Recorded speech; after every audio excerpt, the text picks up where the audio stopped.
शाहिद साहब, आप नहीं समझते कि जो मियां नवाज शरीफ साहब का बयानिया है और जो मरियम साहबा का बयानिया है, ज़ाहिर बात है कि जो काम आप करना चाहते हैं तो उसके लिए उस तरह की टीम भी चाहिए होती है, उस तरह की फ़ौज भी चाहिए होती है। तो आप नहीं समझते कि जो इस वक्त पार्टी क़यादत है, क्योंकि शहबाज शरीफ साहब तो वो काम करने के लिए तैयार नहीं है, उनकी अपनी सोच है, उनके आर्गूमेंट है, जो मियाँ साहब चाहते हैं या मरियम साहबा चाहते हैं कि इधर तब्दीली लाई जाए।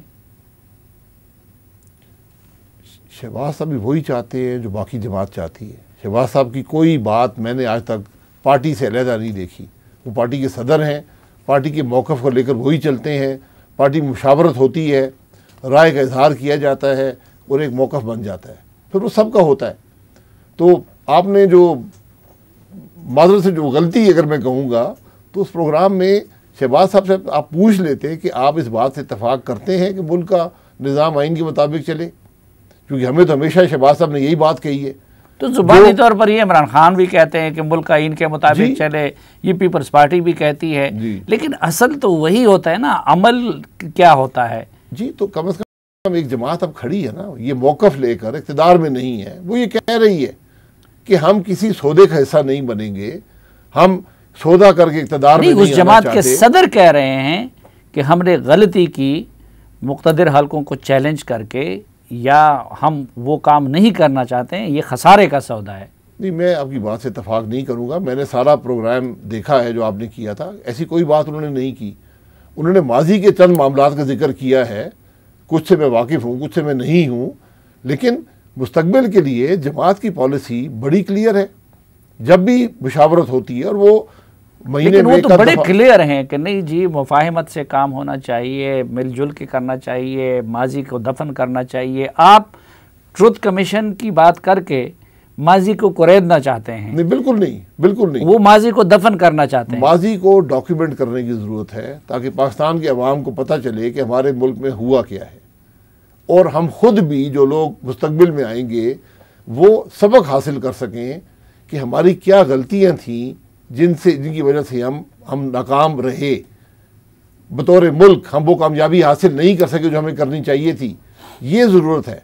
उसमें किसी की हद तक मकसूद नहीं है, किसी पर इल्ज़ाम लगाना मकसूद नहीं है, इसलिए मैं रिकन्सिलिएशन की बात नहीं करता, मैं सिर्फ ट्रुथ कमीशन की बात करता हूँ। अगर शहबाज शरीफ साहब मुफाहमत की बात करते हैं तो मुफाहमत भी आइन के लिए, मुज़ाहमत भी होती है आइन के लिए। सियासत में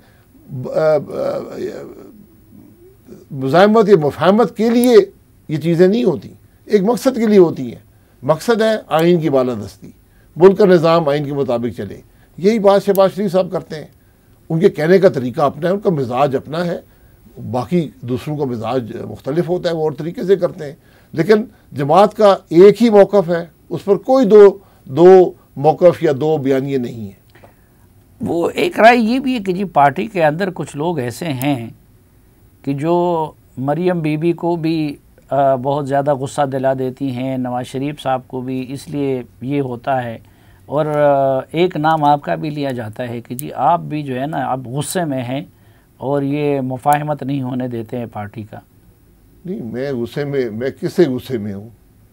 मुझे तो गुस्सा आता है जब मुल्क में आइन टूटता है, मुझे गुस्सा आता है जब इलेक्शन चोरी होता है, मुझे गुस्सा आता है जब अवाम की राय का एहतराम नहीं होता, मुझे गुस्सा आता है जब मेरा मुल्क ज़वाल वज़ीर होता है, मुझे तकलीफ़ होती है।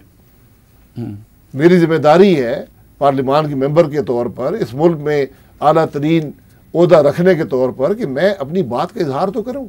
नहीं तो फिर आप लोग जब कहते हैं कि ये पार्लिमान जाली है, तो फिर उस पार्लिमान में बैठे क्यों हैं और बार बार उस पार्लिमान के मेंबर और इस तरह का जिक्र क्यों करते हैं? ये बहुत मुश्किल सवाल है, यकीन करें, क्योंकि जब ये इलेक्शन हुए, मौलाना फजलुर रहमान साहब, कुछ और अफराद का एक बड़ा वाज़ेह मौक़िफ़ था कि इस पार्लिमान का बाइकआउट किया जाए, इसके हिस्सा ना बना जाए। लेकिन उस वक्त मुशावरत हुई, ये फ़ैसला हुआ कि हम निज़ाम को आगे बढ़ाने के लिए, निज़ाम को नाकाम होने से बचाने के लिए इसका हिस्सा बनेंगे, ताकि ये निज़ाम डिरेल ना हो जाए। क्योंकि हमने बहुत माजी में वक्त में साबित नहीं किया कि मौलाना की बात दुरुस्त थी। जी बिल्कुल, मैं ये कह रहा हूँ कि माजी का सबक ये था कि अगर मार्शल लॉ आ जाए उसको नुकसान ज़्यादा है। इस फरसूदा निज़ाम का, इस नाकाम इलेक्शन का, चोरीशुदा इलेक्शन का नुकसान जो है वो उस मार्शल से कम है।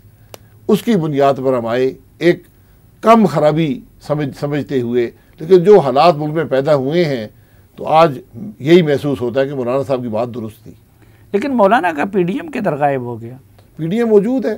पीडीएम एक अपोजिशन की तमाम जमातों का इत्तेहाद था।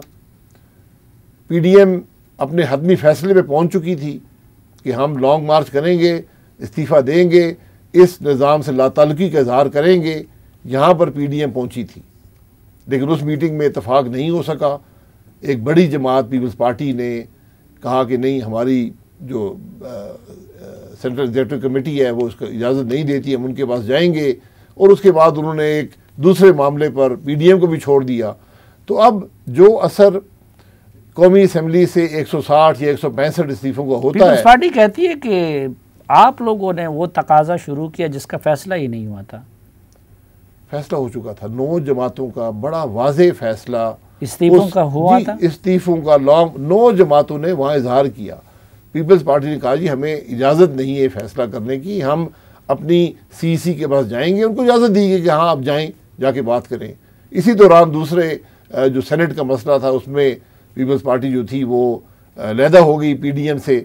तो अब जो पहले फैसला हो चुका था, तो आप लोगों का तज्जिया क्या है कि पीपल्स पार्टी ने क्यों ऐसा किया? उसकी कोई डील हो गई किसी के साथ, क्या वजह थी? देखिए, मैं किसी पर इल्ज़ाम नहीं लगाना चाहता, ये ना मेरी ये जगह है ना ये मुनासिब बात है।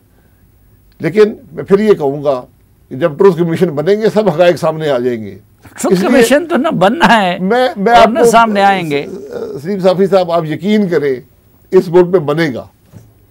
आप ये देख लें, यहाँ किताबें लिखी गई हैं। किसने लिखी हैं? फौज के सरबराहान ने, ISI के सरबराहान ने। जो उन्होंने बातें लिखी हैं वो कहीं पे और डॉक्यूमेंटेड नहीं है। ये वो बातें थी जो ज़बान आम पर थी, लेकिन वो हमारी तारीख का हिस्सा नहीं थी। तो अगर हमने तारीख ही मसख कर दी है और वो तारीख हमें किताबों में एक झलक नज़र आती है, तो फिर हम कैसे आगे बढ़ेंगे? हम क्या सबक हासिल करेंगे? पीपल्स पार्टी की एक किस दलील में वजन नहीं है कि जी डील तो कोई इनकी हुई है, आपके सारे लोग पैदर पे रिहा हो रहे हैं। अल्हम्दुलिल्लाह ख्वाजा आसिफ साहब रिहा हो गए, शहबाज शरीफ साहब रिहा हो गए, हमजा साहब रिहा हो गए। कहते हैं हमारा खुर्शीद शाह साहब बेचारा तो अंदर जेल में चढ़ रहा है। जी बिल्कुल, उनको खुर्शीद शाह साहब को बेल मिलनी चाहिए, उनका हक है। हम भी सब बेल पर हैं, मुकदमों का सामना कर रहे हैं। वो मुकदमे की कोई हकीकत नहीं है। अल्हम्दुलिल्लाह मैं आज भी कहता हूँ हमारे 5 साल की हुकूमत, इत्तेसाब की हम बात करते हैं ना, 9 साल एक जमात का पाकिस्तान में इत्तेसाब हुआ, एक शख्स और एक ख़ानदान का हुआ। उसका नाम PMLN और नवाज शरीफ और शरीफ फैमिली है। मुशर्रफ ने हर चीज़ का एहतसाब किया। NRO से वो अरसा मुस्तस्ना किया गया जो PMLN की हुकूमत थी। अब ये 5 साल गुजरे हुकूमत में, 2013 से 2018, एक स्कैंडल बता दें, एक चार्ज करप्शन का बता दें। मेरा ओपन चैलेंज है, आज भी है, पहले दिन भी था, आज भी और हमेशा रहेगा। हम हाजिर हैं। तो मैं अगर इत्तेसाब की बात है ना, 5 साल हुकूमत में रही है ना, हमने काम भी किए हैं। आज तो माशाल्लाह 3 साल में एक पैसे का काम मुल्क का नहीं हुआ। मुल्क हर मामले पर सवाल वजीर है। हमने काम करके मुल्क को तरक्की भी दी, CPEC भी इम्प्लीमेंट किया, बिजली के मसाइल हल किए, गैस के मसाइल हल किए, इंफ्रास्ट्रक्चर बनाया। आप करें ना, चार्ज लगाएं ना। 3 साल में आपको कोई चीज़ नहीं मिली, इसलिए नहीं मिली कि है नहीं। आज जो हुकूमत है ये आप इससे करप्ट तरीन हुकूमत पाकिस्तान की तारीख में नहीं आई। हर मिनिस्ट्री में सैकड़ों अरब का स्कैंडल मौजूद है, उस पर कोई बात नहीं करता, उस पर कोई नैब नहीं पूछती। यहाँ वज़रा के खिलाफ आपके जो वजीर खजाना हटे उनके खिलाफ नैब कार्रवाई कर रही है। ये आप समझते हैं कि खुर्शीद शाह साहब के साथ ज्यादती हो रही है? बिल्कुल ज्यादती हो रही है। देखिए, आपका काम, अगर आपने इंसाफ देना है, हमारे निज़ाम में इंसाफ नहीं है। इंसाफ अदालतों का नाम नहीं होता, इंसाफ एक निज़ाम होता है। 2.5 साल से ज़्यादा एक आदमी जेल में है, आप उस पर चार्ज नहीं लगा सके। आपने शुरू किया, अखबारों में दिया 50 अरब रुपए, अब आप शायद 3.5 करोड़ या 35 लाख रुपए पे आ गए हैं कि उसने ये खराबी पैदा की है। आप उसको क्यों चार्ज लगाएं, ट्रायल करें ना, क्यों नहीं करते? लेकिन उनकी लीडरशिप के तो बड़ा रिलीफ मिला। ये खुर्शीद शाह साहब की क्या वजह फिर? मैं ये कह रहा हूँ ना, बाकी जो भी लोग थे सबको बेल मिल गई, वो वहाँ पर मौजूद हैं। और मैं गुजारिश करूँगा कि आपने ये हकायक पता करने हैं तो अदालतों में जो केस चलते हैं उनकी हकीकत भी देख लें। नवाज शरीफ वो आदमी जिसका हर रोज़ केस चलता था, सबसे ज़्यादा पेशी उनकी हुई, जो कन्विक्शंस हुई, नवाज शरीफ पे कोई चार्ज करप्शन का नहीं था। अच्छा, अब शायद मैं गुजारिश कर दूं, आप जरा ये बात बयान तो करने दिया करें ना जी जी, कि नवाज शरीफ पे आज तक आप एक पैसे की करप्शन का चार्ज नहीं लगा सके। आपने कहा जी कि वो फलानी कंपनी है, तो चूंकि वो आपको पैसे भेज रही है, उनके बेटे की है जो 20 साल पहले से, तो अब वो जनाब आप उसके मालिक बन गए। ये हमारी अदालतों के फैसले हैं।